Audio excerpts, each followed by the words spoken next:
Hello and welcome everybody to SunnyRedemption Sailing, your no BS voyage to gaming news.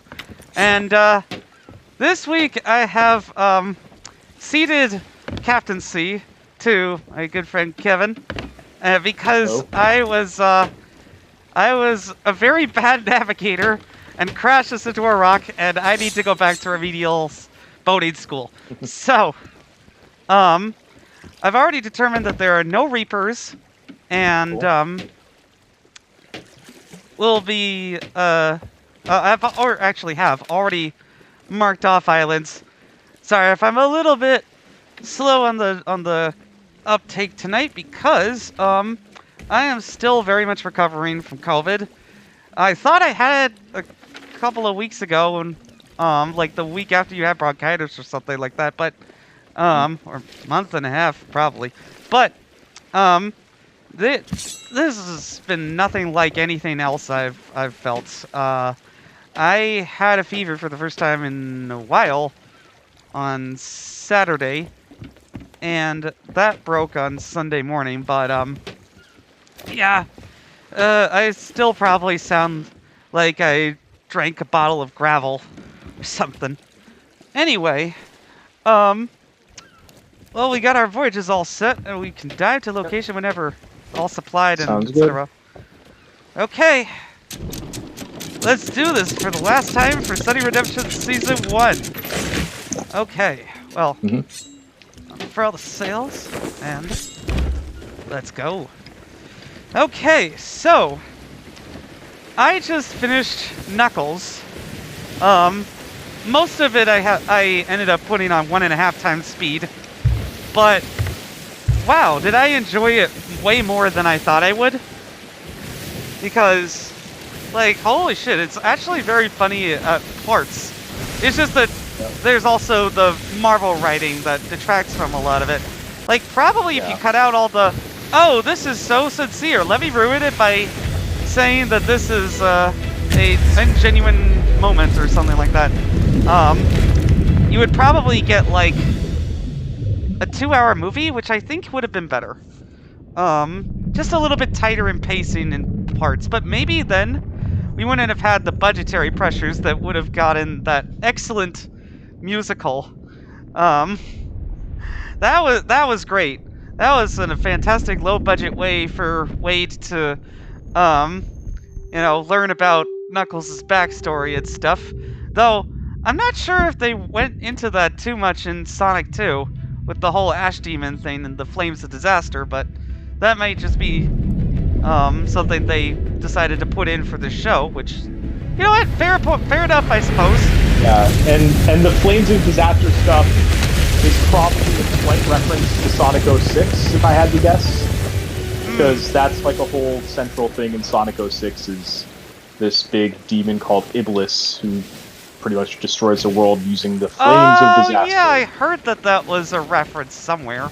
So when I heard that, I just assumed, okay, they're pulling in a little tiny bit of Sonic 06 without actually putting in anything for Sonic 06. Just like, okay, this is gonna start getting into spoiler territory for Sonic the Hedgehog 3, so if you have not seen that masterpiece, you absolutely should, and then come back here. But anyway, apparently the Bio Lizard was a reference based on the movie monster that Maria and Shadow were watching in the gun base. Yeah, I like that. Even if they didn't include it properly in the movie, it's like, okay, they couldn't really fit in within the plot of the movie, but at least there's a nod to it. Because I always thought that monster was pretty cool. Yeah, like, and I researched the backstory later because I tried to play Sonic Adventure 2 on my Steam Deck. I just couldn't with the controls in a lot of places. I think I have a further in playthrough on, well, thank you, I just earned some rewards points, Xbox. A further in playthrough on my Xbox 360 backwards compatibility stuff that maybe you could help me with if you do end up coming over next week. If you do, I have Thursday off because the president died, so perks of being in the federal government. Yeah, I'll check my work schedule because I do have it through next week, but I just have to pull it up online. Yeah. We can do that at the end. Oh, Yeah. gunpowder barrel. Nice. This will come in handy at some point, I'm sure. Anyway, one of the few things that I didn't like about Sonic 3 was the Wade stuff. Not necessarily because he was entirely annoying, but because he wasn't really in it. And then, Yeah, like, there was like, this whole... He felt like he was just there for a cheap little cameo for people who'd actually watch the Knuckles show, I guess. Well, it's more just that, like, if you did get invested in the Knuckles show and his arc, which was very simplistic, like, I did not like how they wrote the dad as a cartoon villain at all, even though I like Wesley from the Princess Bride. That's always how I remember him. Carrie Eels. There we go. Before his name. But, like, they just... Okay, again, because of the pacing of some of the jokes, they rushed some really important stuff, like the final battle. Could have been better integrated together instead of then slowing it down with the, oops, I fell off the ship. I'm just gonna get on. I'm just bringing the ship around to the main island anyways. Okay. Well, it's a race then. I think I can catch the ladder if I just try with all my might. Heart to heart will win. I am the warrior. Sorry, it's now stuck in my head. But like, if you did get invested, then all of that build-up to him being a warrior was just to get him no-diffed by Sonic. I mean, I kind of get it because there was no realistic way that Wade could have taken on Sonic, a Sonic who was really mad. But like, the strength of a warrior comes from his heart. Couldn't he have tried to appeal to that? To slow Sonic down at least? For a minute?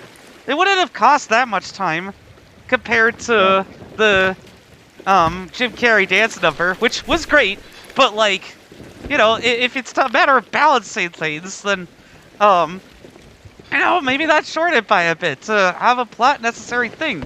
Otherwise, why have Wade in the movie at all? Again, I was starting to actually like him because Knuckles did its job well, in that regard. And gave me a bit more into Knuckles' personality, and it just didn't, like... I guess they didn't want you to have to feel like you should watch the Knuckles show because, well, they put all the best bits on YouTube anyway, so why would you? Like, they had a compilation of all the fight scenes, and I was, like, tempted to just watch that, but I wanted to give it a chance on its own terms. And whatever the flaws of Sonic adaptation media, they at least are really trying and putting a lot of passion into it. So, you know, that's... I appreciate that. Again, it may not have always landed, but, Sonic 1 was uneven. It was an intro. It was them figuring this stuff out. Again, I think it would have worked better as a movie instead of a TV show. And my impressions are fresher, and I'm gonna stick up for Knuckles. It was a good try by them. You know, for a lower budget thing where they obviously had large portions without Knuckles, and those were weaker because, you know, they didn't have the budget.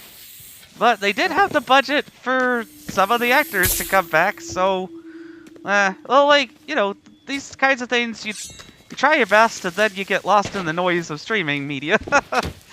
But, man, that movie, holy shit. Well, first of all, I told you this, but not the good people of the internet. I watched Sonic 2 right before Sonic 3 in a double feature, and that was my first time in a while just watching a movie by myself, as in not simul-watched with my mom, where we were texting each other.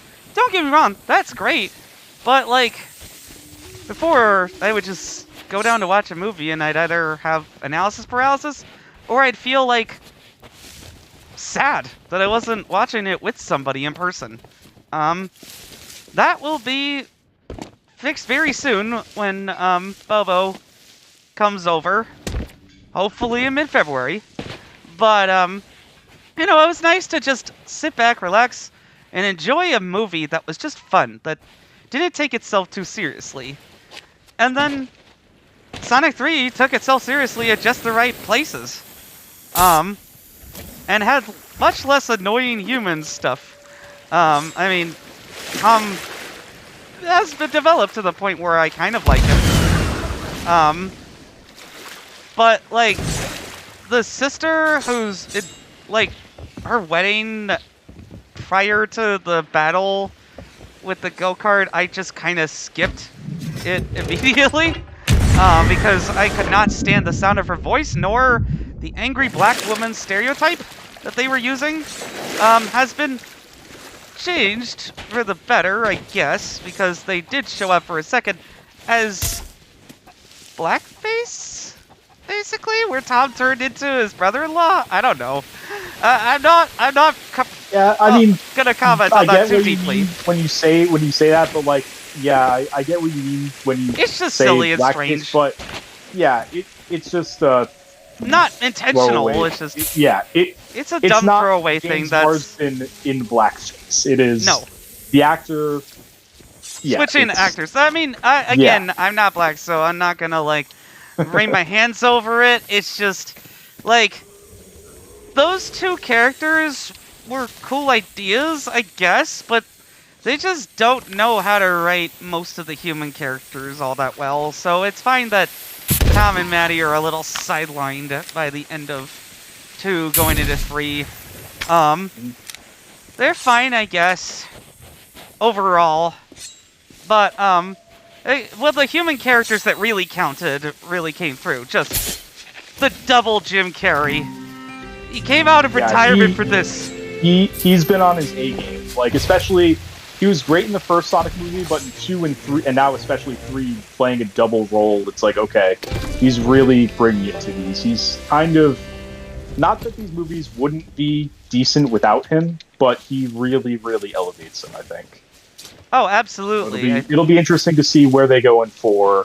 Like, do they bring him back again from the dead? Like, I assume the way that 2 and 3 both end, it's like, okay, they're ending at a point where, as of when they're filming them, they're not sure if they're going to get Jim Carrey back, so let's just put him in a place where he seems to be dead, for all intents and purposes, and then if we have to bring him back, we can make something up. Like, they did the fall off of a giant robot away from the camera for 2 to with possibly the greatest villain death line. Later, hater. And in 3 there is a very obvious explosion, but they have plenty of ways they could. Yeah, they could write around that.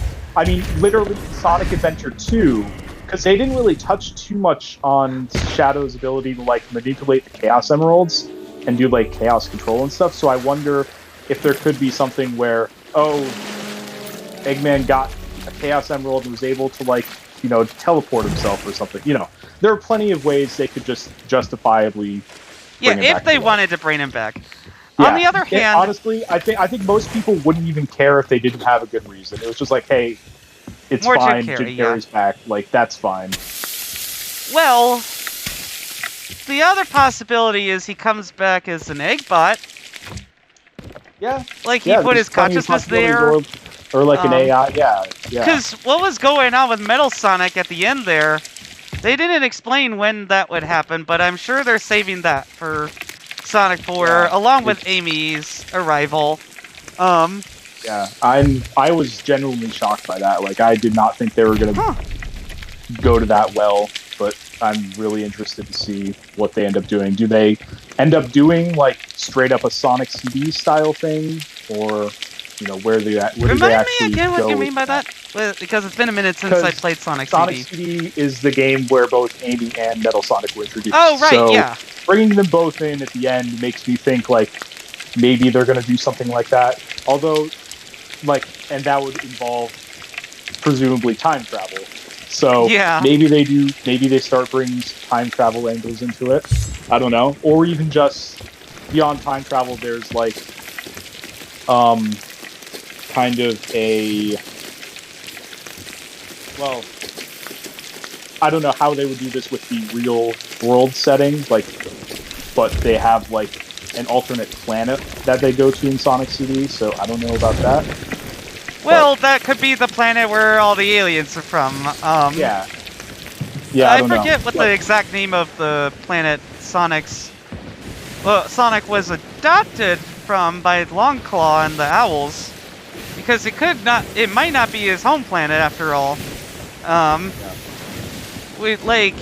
don't think they'll like meet Mom and Dad Sonic or anything, because kind of like his whole thing is that he just kind of has a regular origin that is very unexplained, but just like has the ability to control the Chaos Emeralds way better than a lot of other people, just because he's that cool.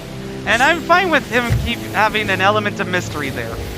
I think from a writing perspective, it would be a little bit fraught to bring Jim Carrey back in human form, just because he had such a good arc there, and a definitive way to redeem himself.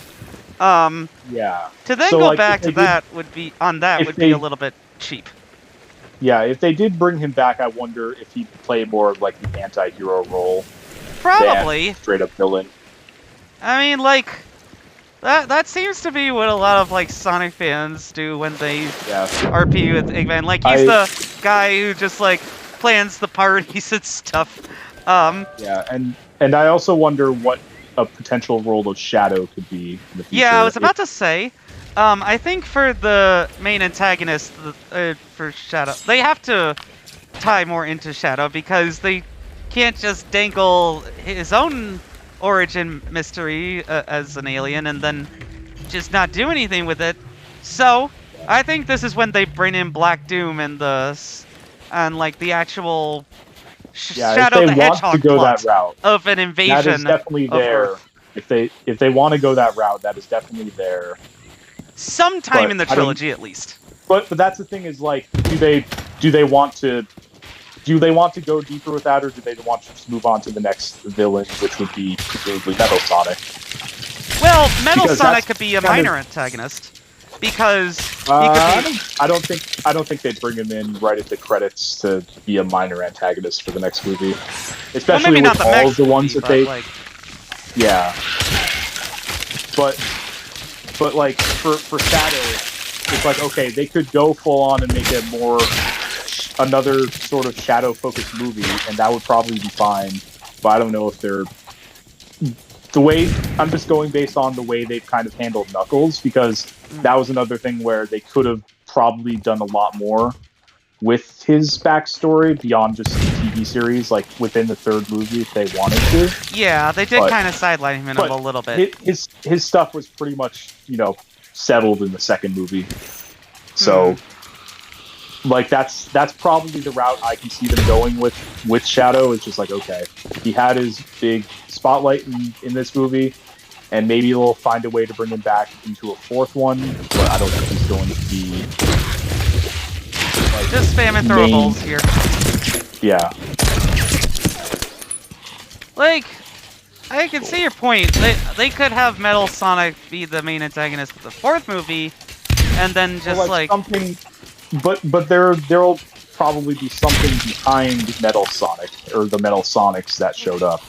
Like, I wonder if they'll even pull something in, because Sonic Heroes has a whole like Metal Sonic thing where he turns into this big thing called the Metal Overlord. Uh-oh. And I could see them bring something like that in. Yeah, I'm not familiar with that game, and well, it's up to them. They're taking their time until 2027 with this, and I say go right ahead, because take your time on the quality of the script, most importantly. And then if Jim Carrey is retired, then he went out on top in his career. I'm fine with that. But like, didn't he create Metal Sonic? So they would have to have at least some explanation for how he was involved. Exactly. So I think there will have, even if Jim Carrey is not in it, there will be some sort of Robotnik role to be played of like, did he create these and then they got unleashed by some other nefarious villain or something? Although that makes me wonder what other like, are they going to pull in another from the Sonic Rogues gallery, or are they going to invent a new villain if they don't get Jim Carrey back? I wonder where they'll go with that. I mean, they have a pretty deep rogues gallery, from what I understand, and it's Yeah, probably but not Dr. Stone. But if they're going to bring in a character that would be capable of deploying all those metal Sonics, oh yeah, like, right. I feel like there's a limited pool of characters you could pull from that wouldn't be like severe deep cuts that most people would be like, who is this? Well, I mean, people were like, "Who is this for Sonic?" for a bit until they made the convincing argument. Which is important, like Sega aggressively invested in itself, because I think there's a Eurogamer interview that I read or article about how like the original president of Sega or the new president of Sega was coming in and like, well, you can't cut spending to success. Yeah, and I think that was tied in with the quote about when he was talking about how they brought back Virtua-Fighter, and it's like, well, yeah, you should talk about that for a second. It's not the biggest single moneymaker, but it's a very important franchise for us. Like, I think that's a good way of looking at things. Yeah. It's like, hey, this has to be part of what we do, even if it's not currently a big moneymaker for us. Like, we still have to try and do something with it, because it's, it essentially invented the 3D fighting genre, which is now the dominant fighting game genre, and it has no real visibility right now, so why not make it relevant?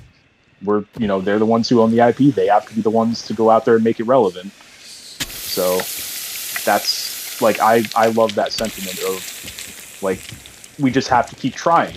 Like, not that everything should be endlessly sequelized, but fighting games are probably the most ripe to be sequelized because of, you can always update the roster, you can update the moves. Mm-hmm.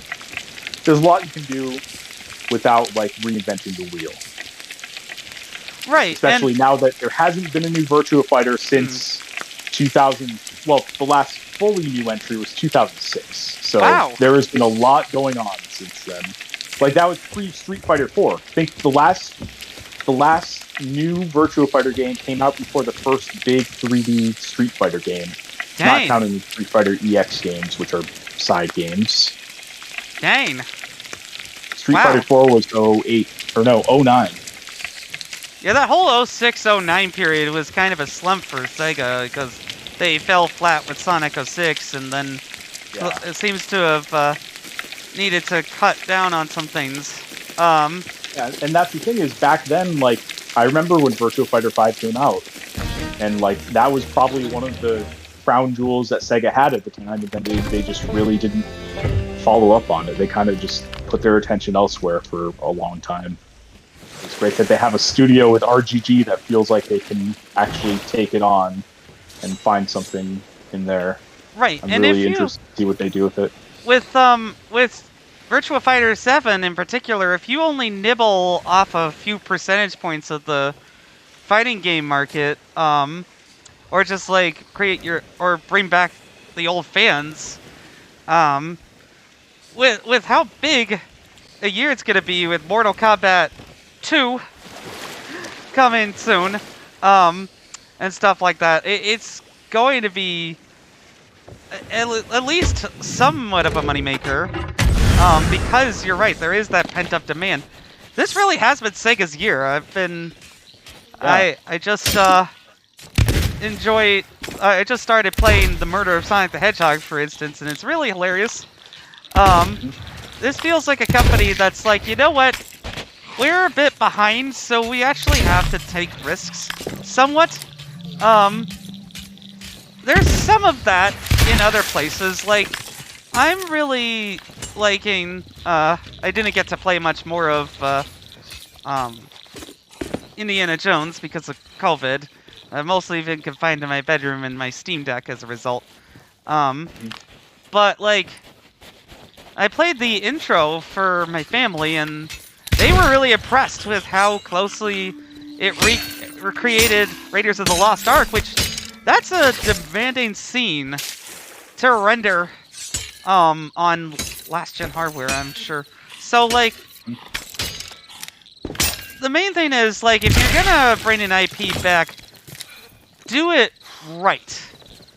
Yeah. And with passion for it. Like, last year I was really impressed by, or earlier this year, I was impressed by, RoboCop Rogue City. And then guess what I did? I watched the movie, and it was fantastic. And then I realized, oh, well, they don't have, any sequels that are worth watching right now. They're gonna reboot it again anyway, so I'll wait for the next movie. But, like, I'm so psyched for whatever they do in the RoboCop universe that's new, because it feels like the people who are in charge of that actually want to make it good again. And with Indiana Jones, like, that did inspire two of the titans of gaming franchises with Tomb Raider and Uncharted. But, like, due to the limitations of technology at the times, and, like, just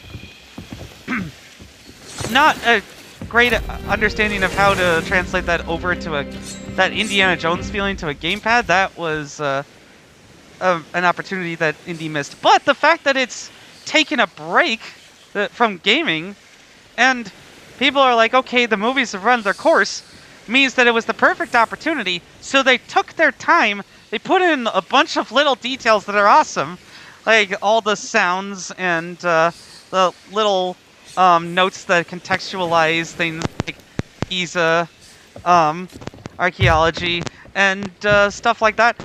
And it was the #2 selling game in December, despite being on Game Pass. Yep. Maybe even because of it, because maybe people were like, okay, I really want to keep this. Yeah, Who knows? There can always be that amplifying effect too. Like, that's definitely something Microsoft has talked about, where, like, doesn't really happen strongly for every game, but some games the Game Pass increases that word of mouth. So I'm sure that might have worked in its favor in this case. And sales of the comparatively easier to produce expansion pass with the Order of the Giants. Yeah. I mean, somebody could buy that just because they wanted the Temple of Doom outfit, and, well, that certainly is a cool outfit. But, well, you're also getting the Order of the Giants and the 3-day early access. They're whether that's those technical issues. But, like, yeah, it was a success. This IP was a success because people invested time into it, instead of having to fend off generative AI accusations like Catley did, or putting in a rinky-dink karate mode for SpongeBob just to say that you have SpongeBob Fortnite, or skibidi fucking toilet in Fortnite. Like, okay, I will admit, I actually liked Skibiditoilet for about 70 episodes. But then it just got stale because they kept milking it. Like, there was barely any momentum for the plot. And, such as there was about about walking cameras and talking toilets fighting each other in Half-Life mods. But you know what's also ripe to come back because of that? Is Half-Life. The leak rumors have started up again with this HLX stuff. Is this it? Are we finally getting Half-Life 3? Well, there have been plenty of false starts in the past, so I'm not really holding my breath until I see at least a logo. I think if there's a logo from Valve, then it's like, okay, they're committed to it. But until I see at least that, I'm not holding my breath. So have you seen the tweet by Mike? Well, I saw the by Mike voice Shapiro. actor. Yeah. That's the thing that seems to be fueling a lot of the recent speculation in the past week or so. But again, like, even that, it's like, okay, that could be anything. That could be a voice pack for Deadlock. Who knows? I mean, yeah, it definitely could be. It would certainly make sense for Valve to take their Valve time with things. On the other hand, they now have an incredibly popular handheld console to rival the king, the Nintendo Switch 2, which we'll get to in a second. Because, on that, but, like, they would have a launch game to rival Halo in terms of, like, getting people's consciousnesses on a new platform. Well, not new, because there are a bunch of people who have gotten Steam Decks for the ease of playing games, but if they're not going to do exclusives anymore, then they need to have hardware where that game shines and is specifically polished for that. And the Steam Deck 2 with Half-Life 3... By the way, sorry to interrupt. Be... I think we're just going to bail on this because we have two grade 5 Reapers and one of them seems to be turning in our direction. Oh! Okay, I vote to bail too. Oh, come on. I think we just make it to Port Merrick, sell, and then maybe if we have time to do something else small. But honestly, I do have to work in the morning, so I wasn't going to make it a long night anyways. That's okay. Yeah, I just really needed to get some things off my chest about all of this. Because there's a lot of speculation flying in January. That's usually what happens. New year, new something. There's no actual news going on, so people find lots of ways to fill the void with speculation. Like Gabriel suggesting that Mario should show up in Sonic 4. What fucking clickbait, my god. How desperate are you, gaming journalists? We will never resort to that because we're just gaming nerds. You know, I don't think that would happen, but I honestly wouldn't be necessarily against that. I think that would be an interesting novelty, if nothing else. Let me just check. Oh god, yeah, they are. Well, one of them just seems to be chilling by the Reaper's hideout. Yeah, the other one, though, is definitely heading in our direction, so... No, the one that's heading out by the Reaper's hideout is... Are they not moving anymore? I guess they were moving for a few seconds, which scared me. Well, the other... I'm not worried about the one way east of us. I'm worried about the one that is near the hideout. Yeah, the way east of us is very way east, and this... East. And, Okay, well, if they're not moving, I can breathe a little bit easier. Okay, I was just kind of concerned. Well, yeah, no, it's okay. I get it, but, it seems like we're putting a lot of distance between us and them. Even if they do start moving, we just want to sell as quick as we can. Because we did hit... Yeah, we did hit grade 3, so that's good. Well, I can't possibly mess this port arrival up. I need to redeem myself, so... Okay. Let me just kind of look at the TV. It's all yours, then.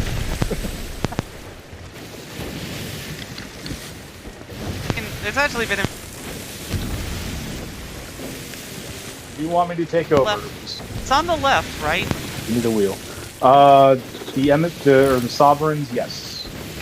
Oh, I just keep left, right, then. Like, yeah. That's all I need is just that, and then you can pull the sails up when the time is right.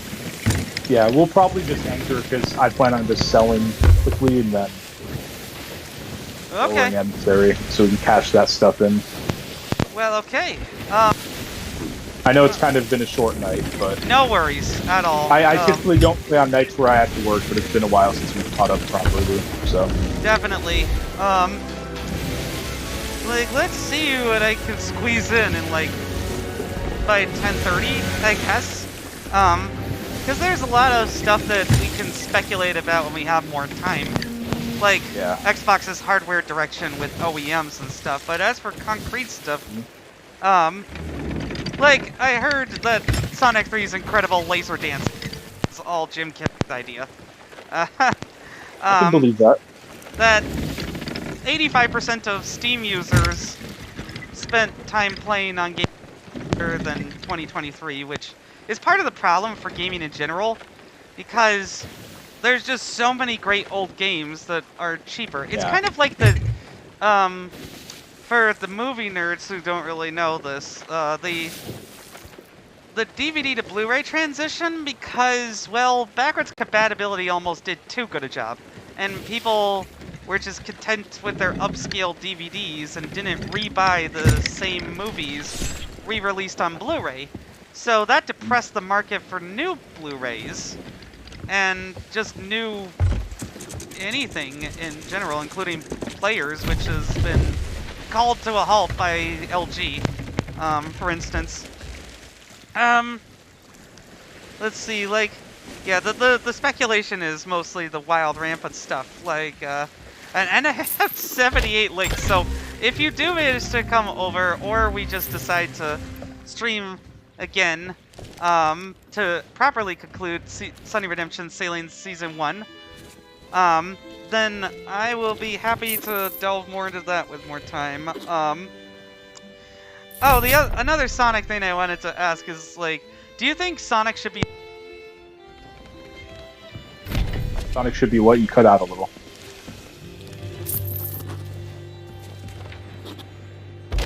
Not... You're cutting out a lot now. Oh, God.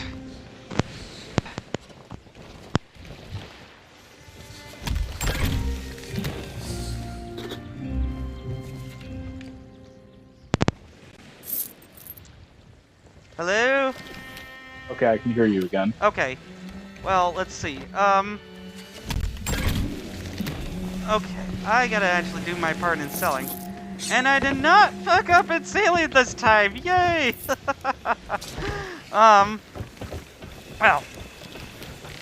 So basically I was like, should Sonic have a crush on Amy in this movie, as opposed to the way it worked in the past? Yeah, I don't know. There's really not much established in her character from the several seconds that she showed up. Like, we don't know who's voicing her. We don't know really anything yet. So, I don't know. I feel like I did always kind of like the Amy stuff especially in Sonic X, the TV show, is probably where it's most prominent because there's lots of episodes with Amy and Sonic in it. You know, I do like that dynamic to some extent of Amy chasing after Sonic and Sonic just running away. So, like, it's a simple, like, dynamic, but I don't see any need why they would need to, like, necessarily mess with that. I suppose because they don't want that to be the defining character trait for a female character. And more recent stuff with Amy de-emphasizes that for sure, and I think that's great.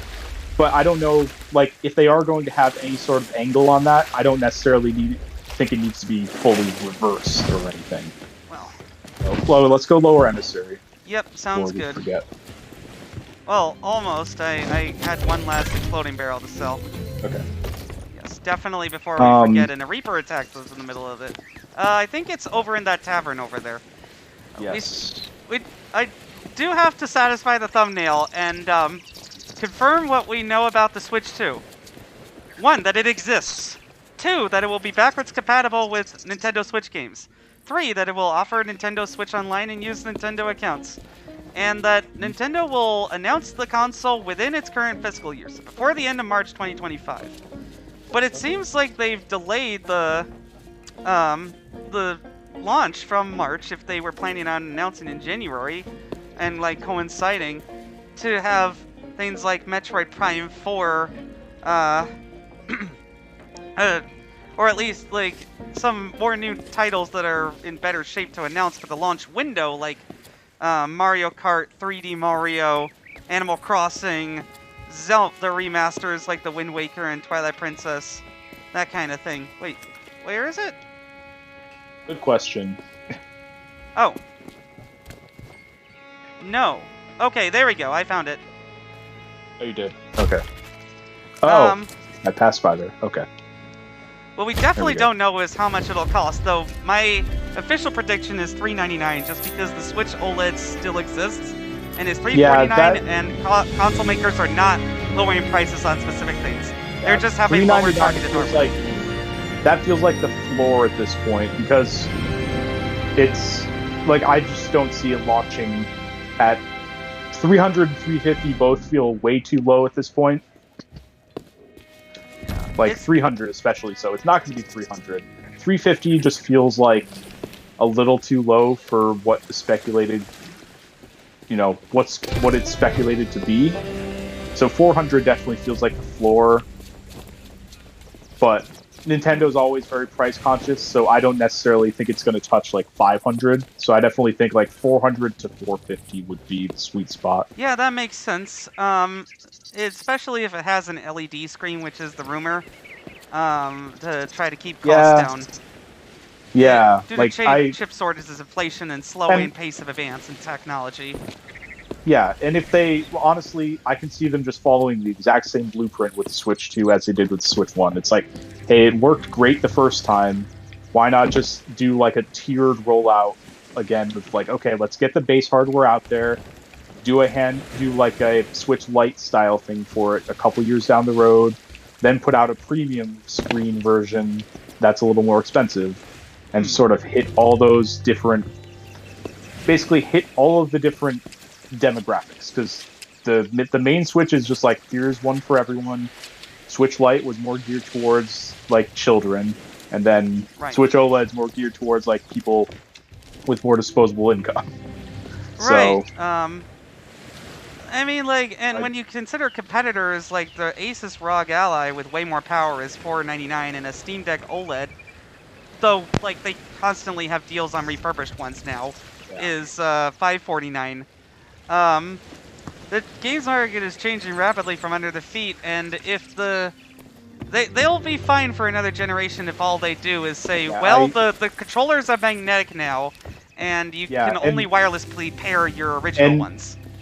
the thing is, and this is going to sound like arrogant, but I think this is definitely part of how they think, is they see those other companies launching the higher spec things at costs, at slightly higher prices, but the thing that those companies don't have is that they're not Nintendo. Nintendo can get away with a lot based on what they bring, which is their first party games. So, like, I don't think Nintendo really probably feels too much pressure to compete directly with like the ROG Ally and even the Steam Deck. I think they're if there was no They're Steam shutting Deck, down emulators. yeah, well, yeah, that stuff for sure, because that is definitely getting in the way of their business in some way, at least in their opinion. But like, if there was no ROG Ally, if there was no Steam Deck, I don't think that would radically change what the Switch 2 is. You know what I mean? Yeah, no, it would not. So, The real pressure will come on Nintendo. Again, if Valve launches Half-Life 3 with the Steam Deck 2 in 2027, and Sony also fires with their portable, and yeah, Microsoft if has a everyone portable. else gets the knives out, then Nintendo will probably respond more in kind, possibly. But it's I'm I don't see them looking at the current handheld market and feeling too threatened, Yeah, because because in the wake of the Steam Deck and all the other competitors that have come out so far, even the ones that are selling very well, I don't think it's really affected the Switch market that much. so they can Like, pretty much maybe, launch when they want, as long as they announce yeah, it in March.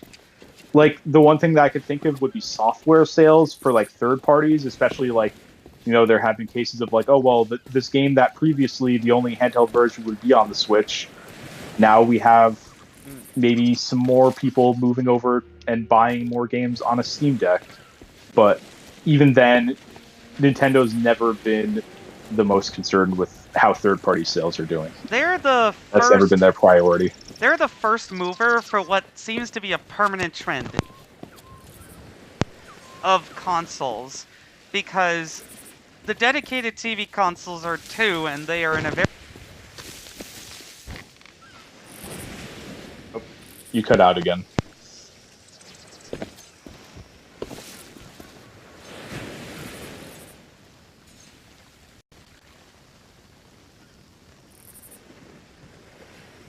I think that's a Oh. I heard you for a second, but you're cutting out still. stupid ass headset. Okay, there we go. Okay, I got you. All right. Well. Okay. Let me wrap. Basically, like the. It seems like people just want a gaming device with a library. And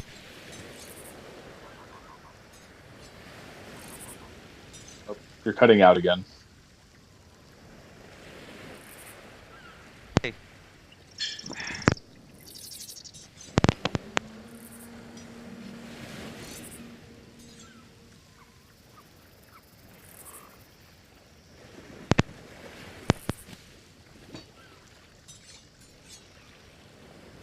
You're